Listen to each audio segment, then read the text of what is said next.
morning, or good afternoon, depending on what time frame you're on. We're officially 2 weeks out from the London Marathon, and this is one of the first runs again I've done since having to be able to train on the treadmill for the past couple of weeks. I'm shooting for a half marathon today. You will just see I'm out running with Lucy Fitness and Lucy. They're off doing intervals today, so they're running a bit further ahead, but we're going to try and crack a half marathon today. Hopefully the soleus / Achilles stays in a good place and we can churn this one out at a good heart rate, close to marathon pace.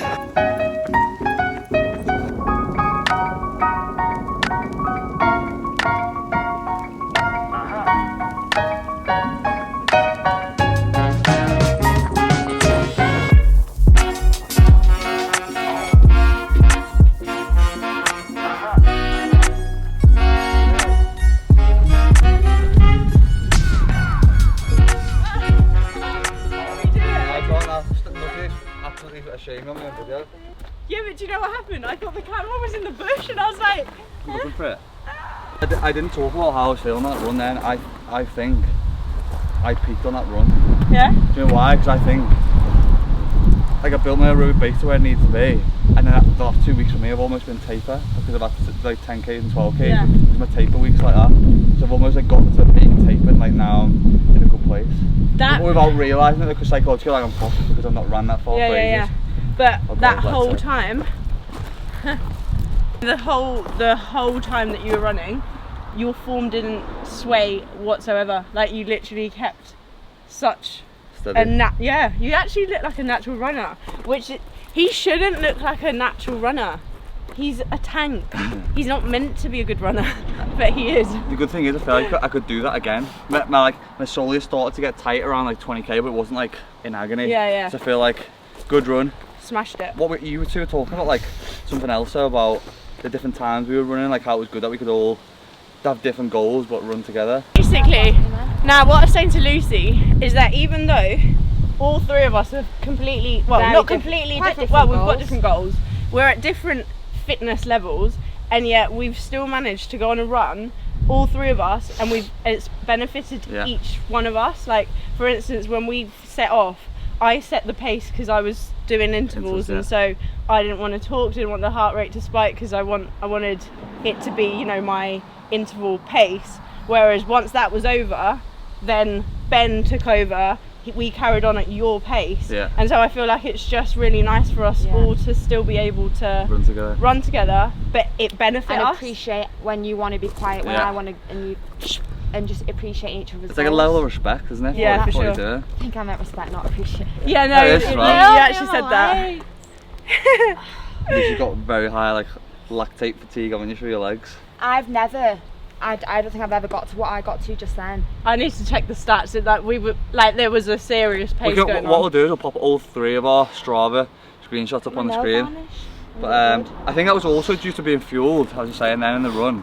We had like Lotus Biscoff, Kit Kats, almond butter, Nando's, loads. We proper fuel for the run. I think that was a good thing as well. Smashed it, team. Boom. I think from there we saw like come like this, the crowd were about to say something. Shall I have this showing so it looks more like a runner? Hold on. Hold on. No, that'll do. I'll do the screenshot.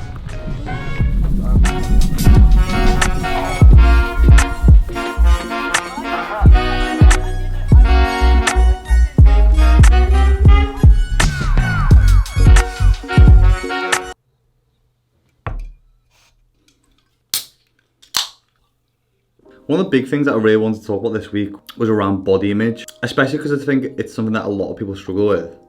And especially whilst going through marathon prep at the moment, doing something very different with my body, or you'd think that your body was going to change, and a lot of people's weights fluctuate, especially when they're running. It's something that a lot of people find it tough to deal with. I took this video earlier on today just to have a look at kind of how my composition is at the moment, because to be honest, it's something that I haven't really thought about since I've been going through this marathon program too much. I know that I mentioned in last week's video that I looked at the numbers on the scale to try and bring that down to increase my power to body weight ratio.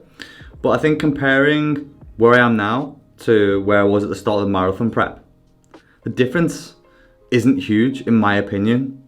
maybe a little small bit of muscle wastage, whereas not as full. But in all, I'm actually pretty happy with where I'm at. And this is the thing, a lot of people think that you're going to become like some long distance runner that you see in the Olympics, who's like twig thin and doesn't have any muscle because it's melted away from running. And these are a lot of the common misconceptions around running itself. But I get it, because 56% of women and 43% of men have some kind of issue with body image. And what we have are two different things, and this plays into running and lifting, because one of them, visual, like I was pulling up the video before of how I look now versus how I look then. The second thing is called proprioception. This is kind of how you feel, so like when you move, when you feel yourself. And this is why running's been great and lifting at the same time, is because I feel great in myself. I feel fit, I feel healthy, I feel strong. And one of the big things that we get stuck with is how we should look, so comparison. How we should look compared to our peers and those that you surround yourself with.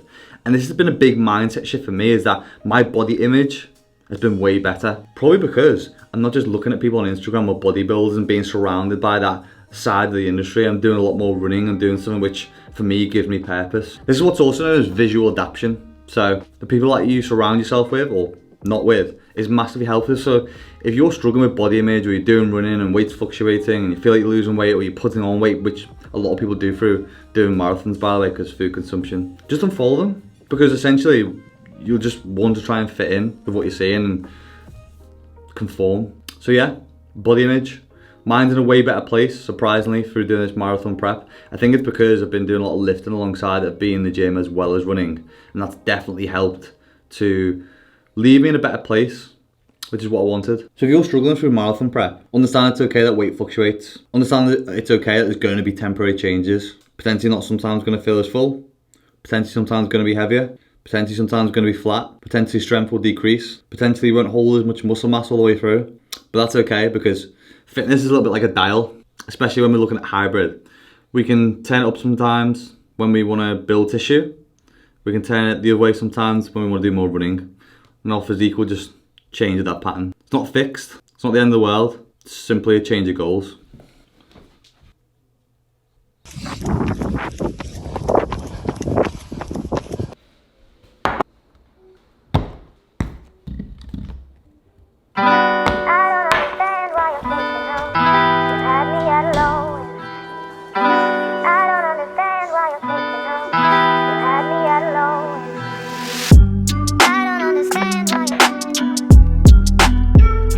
And that is the adapted daily goat bowl done with a little bit of Biscoff. So I'm going to swallow this back. This is the first meal of the day today, as usual.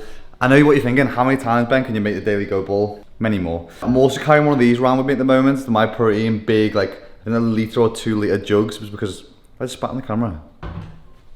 It's not very nice. Just because I'm not getting enough water in, so this stops me from being an absolute bitch and just getting a full tank in for the day. So I finally got a race vest for the London Marathon. We've got the purple and greeny coloured Meningitis Research Foundation vest, and it is size XXL. Even though I've tried it on, it's not actually that big. I've also got this little name tag to pop on. My coach Benji, that's going to be ironed on the back. And my little fundraiser card to go with the package. Oh, also, I almost forgot. On the gentleman's suite, so we've now got the TV up with the sound bar. I've got this new cowhide rug, but I think I'm sending it back because I want to get a big one to fill more of the space. Chairs are in, blinds are now down. I've got the whiskey collection up on there. But this weekend we also had the first micro school meet up in quite some time at the Gym Shot Lifting Club. So I'm going to leave you with a clip of that, of the real reason which I discussed before why I'm doing the marathon prep, from one of the talks I was doing at the event. And again, if you can leave any money whatsoever as a donation to the page, I'll leave that link below. Yeah, this is your opportunity to just ask if you have any questions. With the London Marathon and why you're running for the charity that you're actually running for, I think it's not. Yeah, I've got that in 2 weeks. Unfortunately, got injured about a week ago. So me and Cal were shopping for sports crutches, weren't we, on Amazon last week, so I can try and do it by any means, yeah. The reason why I'm doing it is because I think I was 17 or 18. I got meningitis, so I'm doing it for Meningitis Research Foundation. And I was in hospital for like 2 weeks, I was in a coma. and it got to a point like with my family had to come in and say goodbye to me, turn the life support machine off because they thought I was dead. So the reason why I'm doing it is for Meningitis Research Foundation, but at the same time there was another guy who came into the hospital. Don't look at.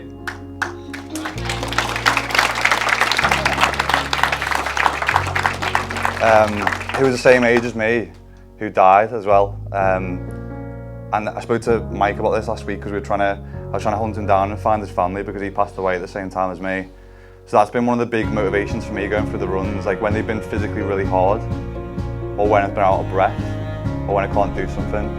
I've thought about like the heartache that families had to go through from losing a son. So that's a big thing for me and been a big motivator for me to push through it as well. So I'm doing it for Meningitis Research Foundation. If anyone can find any of those cards and leave any small donation whatsoever. Yeah, it's a QR code on the back. Oh, the tears. Again, we love you all. We appreciate you all for coming and spending this very special day with us. And just a big round of applause for you guys as well.